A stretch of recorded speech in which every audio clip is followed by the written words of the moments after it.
All right, here's part two of my latest video. If you haven't seen part one, go back to the other video where I talk about what goes into a painting, where do we start, composition, all that kind of stuff.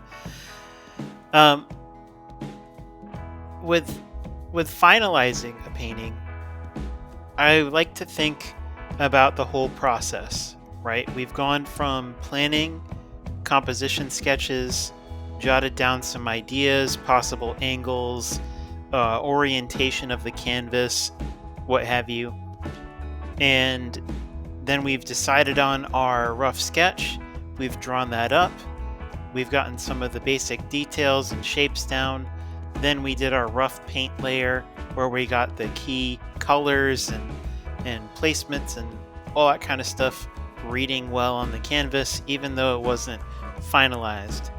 And now we're here and we're starting to add the smaller details. The smaller details are really what bring a finalized piece to life. The way painting works is usually best when you start big and then work to the small, meaning you're getting those big broad details down first and then you work your way down into the little tiny ones. Now, it's not something that you can scale or chart on a graph going big to small. There are going to be times when you use a really big brush for the finalization details, maybe if you're adding shadow areas to your piece. But in general, the concepts that you're focusing on are smaller than the broader strokes, the broader shapes and layout of your image. And that's what I do here. Throughout this process, what I'm thinking as I'm adding these details is, what do I want the texture to look like?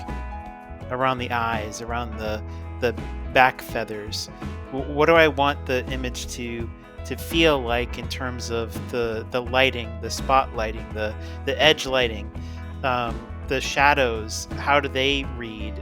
How do they help convey form? The overall shapes, anything that doesn't look quite right that I sketched in the first place, I'm going back in and I'm correcting those shapes to make sure that they're accurate. This is where having good photo reference really comes into play. I like to paint off of my own photo reference most of the time. Not 100% of the time. There's things that I'm not able to photograph. When that's the case, using a stock photography site like Pexels or Unsplash, as long as the images are marked and designated as free to use however you like, even commercially, then you don't have to worry about it. But in general, ethically, what you should do is create an image that, in those cases from those stock photo sites, that's different enough from the original image. It needs to be something that's yours because that photographer has already made that image theirs simply by framing the subject and establishing whatever composition that photograph has. So then you make it yours by interpreting that photographic image into whatever fits your desired composition or frame or color scheme. And often it's a better practice to not just use one photo reference when you're doing stock photography reference, but to also look at other references of the same subject. That way, you're not bound to one person's view. Anyway, moving on, we have this back and forth process, and usually when I'm finalizing, I get a little more layer crazy. It's not something that many people recommend, but I have a feeling a lot of artists secretly do this, where they add more and more layers than they think about, because what's more important? Adding that detail to that edge as quick as you can think of it, or sitting back going, well, this should really be on that layer instead. No, it's easier just to toss a new layer on and draw and paint whatever that thing that you're looking to do is. But there's a catch. because you can become incredibly disorganized if you just toss layers out haphazardly.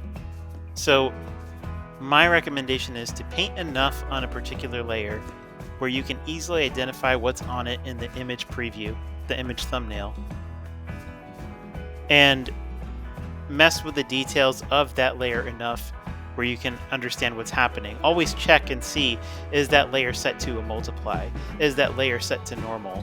What's the opacity on that layer? Because if you go to add detail to it later, going back to older layers, and you don't realize that it's on a multiply, you may be wondering, why isn't it painting? When it really is, it's just adding a shadow. And so going back through, thinking about all these things, adding these details, I also want to emphasize texture. Texture is really important to the painting as well. So I like to use a variety of brushes when I'm applying those different textures to the piece. And this is the kind of result you get. This is what it looks like when you've taken all those things into consideration. That's my process and how I finalize a piece. I hope this has been helpful. I hope you've gotten some tips out of it. If there's other things you'd like me to talk about, leave a message in the comments, and your suggestion might end up in a future video. Thank you. Catch you in the next one.